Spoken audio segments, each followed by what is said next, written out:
በገላትያ መልእክት ምዕራፍ 3 ላይ በዓይናችሁ ፊት ክርስቶስ ኢየሱስ እንደተሰቀለ ሆኖ ተስሎ ነበር።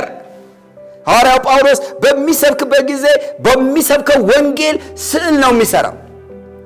ምን አይነት ስዕል? የተሰቀለውን ክርስቶስን ነው የሚስለው። የት? በሰዎች ልብ ላይ፣ በወረቀት ላይ አይደለም፣ በሰው መንፈስ ላይ ነበር የሚስለው። እንደውም አንደኛ ቆሮንቶስ ምዕራፍ 2 ላይ ምንድነው ያለው?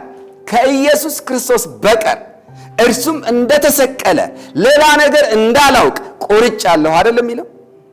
ስለዚህ ትልቅ ውሳኔ፣ ትልቅ ቁርጠኝነት ነው ያለው።